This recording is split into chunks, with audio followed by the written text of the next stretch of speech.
Quando a gente fala em HQs, em histórias em quadrinhos, existem algumas editoras que vêm na nossa cabeça imediatamente. Marvel e DC são as mais famosas, as maiores, as que vendem mais. Existem também outras editoras menores, mas que têm um nome bem conhecido, como a Image Comics e a Dark Horse. Só que o universo de editoras de quadrinhos é tão grande que existem outras empresas tão boas quanto que acabam sendo esquecidas ou pouco conhecidas. Entre elas está a Valiant Comics, uma editora não tão famosa, principalmente aqui no Brasil, mas que tem o terceiro maior universo compartilhado de super-heróis. A história da Valiant pelos anos é bem conturbada e ela começa em 1989. Quando Jim Shooter era editor-chefe da Marvel. Antes disso, Jim Shooter era roteirista e escreveu clássicos como As Guerras Secretas de 1984 e a saga de Korvac na Marvel, além de ter passado também pela DC anos antes. O problema é que, como editor-chefe, ele foi descrito como tendo mania de controle. Ele assumiu o cargo em 1986 e queria comandar sem interferências. Então, depois de algumas desavenças com a empresa, ele foi demitido em 1988. Desse jeito, um ano depois, Jim Shooter e o empresário Steven Massarsky criaram uma nova empresa, a Voyager Communications, que fazia diversos trabalhos artísticos, como até mesmo capas para revistas da Nintendo. Só que uma das subsidiárias da Voyager se tornou responsável pela criação de histórias em quadrinhos e foi batizada de Valiant Comics, fundada em 1989. Assim, com grande conhecimento na indústria, Jim Shooter licenciou os direitos de alguns personagens antigos de outras editoras e os revitalizou. Magnus Robot Fighter, Solar The Man of the Atom e Turok The Dinosaur Hunter passaram a ser publicados agora pela Valiant, sendo que a primeira publicação foi em 1991. A partir daí, a editora passou a criar os seus próprios personagens originais, como High, Shadowman, Harbinger, Archer and Armstrong e o principal, X-O Manowar. Eram várias revistas separadas, mas um único universo. Por isso, os personagens interagiam entre si nas histórias.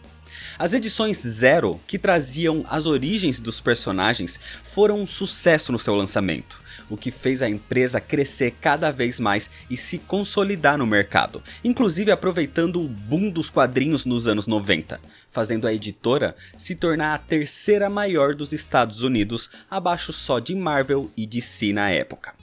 Só que, por diferenças criativas, em 1992, Jim Shooter deixou a empresa.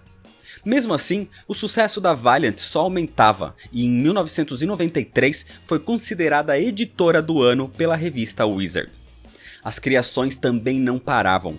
Um ano antes, Eternal Warrior surgiu sendo um sucesso. Em 1993, um dos medalhões da empresa foi criado, o Bloodshot. E em 94, outro personagem importante aparece, o Ninjak. Tudo parecia bem para Valiant, até mesmo licenciando e criando quadrinhos do Super Mario. Mas a subida aparentemente se manteve só até 1994, quando os investidores resolveram vender a Voyager Communications pelo aumento no seu valor de mercado. E a compradora foi a Acclaim Entertainment, uma empresa de videogames.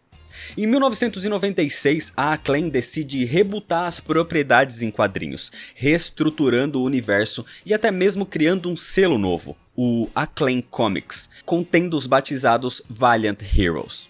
Mudanças drásticas aconteceram aqui com os personagens, tanto em estilo quanto em personalidade.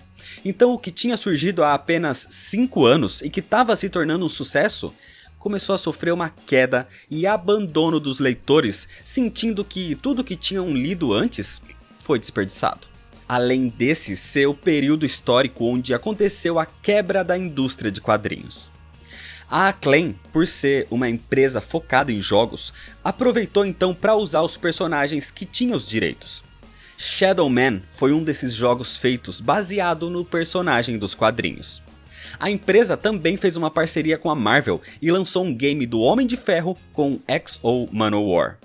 Mas o seu maior sucesso foi Turok, tanto que recebeu sequências e foi aclamado na época. Os quadrinhos acompanhavam a linha de games, mas isso não foi o suficiente. A Acclaim cometeu vários erros nesse período e em 2004 declarou falência. Com isso, algumas licenças tiveram que ser devolvidas, como a de Robot Fighter e Solar, e a Valiant teve que ser leiloada. Surgindo no começo dos anos 90 como um sucesso, 14 anos depois era um fracasso. Mas existiram pessoas que cresceram lendo esses quadrinhos, e foi exatamente 2 empresários que eram fãs das HQs originais que compraram os direitos da linha de heróis da Valiant. Dinesh Shamdasani e Jason Kotari adquiriram tudo que foi feito pela empresa até então. De primeiro momento, eles fundaram a Valiant Entertainment em 2005, uma empresa exclusiva para cuidar dos quadrinhos. Mas basicamente, nada foi feito a partir daí. Só alguns relançamentos e republicações, mas nada expressivo. Até que em 2011, Peter Cunio fez um investimento na empresa e se tornou o presidente. Peter Cunio é um empresário que basicamente fez o mesmo em 1999 na Marvel, e foi ele um dos responsáveis de salvar a empresa quando ela quase faliu naquele ano. Então aqui, com a sua experiência, um ano depois, em 2012, a Valiant ressurge. Usando a base feita na primeira geração da empresa e usando uma outra coisa da geração da Acclaim, como Quantum and Wood e Deadside, além de detalhes da nova origem do Bloodshot. Toda a linha de quadrinhos, todas as histórias, todos os personagens foram revitalizados. Novas HQs recontando a origem, com novos personagens, com equipes criativas estruturadas e nomes fortes da indústria. Escrito num único universo compartilhado, mas conciso. Tudo feito com o lema de qualidade acima de quantidade. Essa iniciativa ficou conhecida em 2012 como o Summer of Valiant, o Verão da Valiant, tendo o lançamento de Harbinger, Bloodshot, Archer and Armstrong e o carro-chefe XO Manowar. Foi uma estratégia tão acertada que em 2012 a Valiant ganhou o título de editora do ano, além de XO Manowar ganhar prêmios de melhor série. Em 2013 foi a vez de Eternal Warrior e Quantum and Wood reaparecerem, inclusive esse sendo o quadrinho mais nomeado para a premiação do Harvey Awards daquele ano. Harbinger, High, Unity, Ninjak, Fate, Divinity, cada lançamento da editora era um novo sucesso. Inclusive em 2015, com o aclamado roteirista Jeff Lemire escrevendo a minissérie Bloodshot Reborn, sendo de novo a editora mais nominada ao Harvey Awards daquele ano. A editora cresceu de novo com os personagens antigos reestruturados e com vários novos ótimos como Livewire. Cresceu também com novas revistas como a The Valiant, que faz o crossover dos personagens, e com grandes eventos como o Book of Death de 2015. Isso deu uma variedade imensa às histórias da Valiant, que tem drama, comédias, espionagem, mistérios, histórias espaciais, momentos históricos e vários outros estilos, com ótimos diálogos, personagens cativantes e histórias para todos os gostos. E as suas HQs com heróis sempre têm camadas maiores do que a clássica luta do bem contra o mal. Os protagonistas são renegados, anti-heróis, deslocados, com poderes, sem poderes e por aí vai. Tudo isso acontecendo graças a 2 fãs. Em 2018, a Valiant Entertainment foi vendida para a DMG Entertainment. A DMG é uma produtora de filmes e séries, que inclusive teve participação na criação do Homem de Ferro 3 ao lado da Marvel. E agora, a empresa pretende expandir o universo da Valiant para essas mídias também. Assim como a Marvel, a ideia é realmente fazer um universo compartilhado, o VCU, o Valiant Cinematic Universe.